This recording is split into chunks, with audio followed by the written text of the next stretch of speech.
Tour. Frédéric Dabi, que nous dit ce sondage? Oui, en effet, c'est le premier rapport de force de second tour, maintenant que les électeurs ont connaissance des résultats. Il donne un second tour extrêmement serré, 51% pour Emmanuel Macron, 49% pour Marine Le Pen. Je rappelle que notre dernier rolling donnait 53-47%. En 2017, en début de campagne, on était sur 60-40.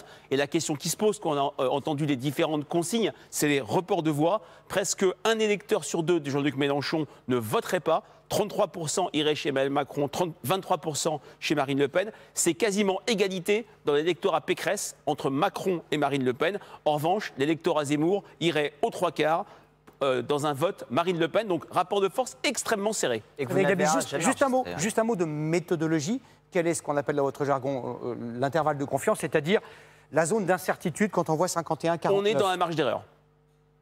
C'est ce que je disais à l'instant, ça se mérite. Cette victoire du second tour, elle va se mériter. On va écouter, les électeurs vont écouter ce qui va se passer pendant ces 15 jours. Je rappelle que les électeurs de gauche se sentent floués à la fin de ce quinquennat par rapport aux engagements qui ont été pris au début de ce quinquennat. Et les projets de gauche n'ont absolument pas été prise en considération puisqu'il y a eu un dérapage vers l'ultralibéralisme, vers la dégradation des services publics et en particulier l'éducation et la santé. Et donc, on va voir comment Emmanuel Macron et ses équipes intègrent ce qui vient de se dire dans les urnes par rapport au score exceptionnel qu'a fait Jean-Luc Mélenchon. Je vous ai promis, je tiens ma parole. Daniel Cohn-Bendit, réagissez à ça, parce que vous êtes proche d'Emmanuel Macron. Donc, quelle dynamique oui, je suis proche de tout le monde. Je suis proche de Robert Ménard, quand il dit qu'il a honte qu'on a mal reçu les réfugiés de Syrie. Je suis proche de lui. Je suis proche de Robert Ménard quand il dit que la proportionnelle, qu'il est inacceptable dans une démocratie qu'un parti qui fait le score de Marine Le Pen ne soit pas représenté au Parlement. Oublions les législatives. Non, mais ce n'est pas que les législatives, c'est le noyau.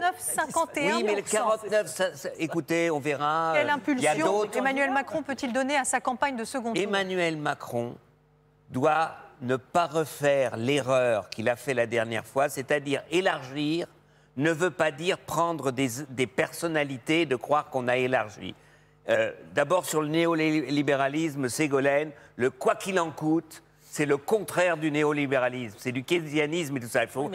Il faut pas dire n'importe quoi. C'est grâce à la crise, si j'ose dire. Mais c'est pas grâce à la crise. Le fait est qu'aujourd'hui, c'est pas par des anathèmes aussi simples qu'on gagne. C'est une analyse qui, d'après moi, fait que Mélenchon ne peut pas gagner des élections en France, que le Parti socialiste est là où il est, que les frondeurs ont complètement cassé le Parti social-démocrate. Maintenant, une chose, ce que doit faire Emmanuel Macron, c'est de négocier en tant que président, de négocier avec des personnalités un programme qui n'est pas simplement le sien. C'est-à-dire rajouter, élargir, ce n'est pas simplement « venez à moi sur mon programme ». C'est difficile en France. Mais je crois que si la France ne sort pas pour sortir de la proportionnelle, ne sort pas de cette idée que compromis, c'est se compromettre, mais que la politique, c'est faire des accords, des compromis, que si on veut faire une réforme des retraites, eh ben, il faut dire je suis prêt à un compromis avec la CFDT. Si on n'est pas capable... Oui, on verra. Si, on verra.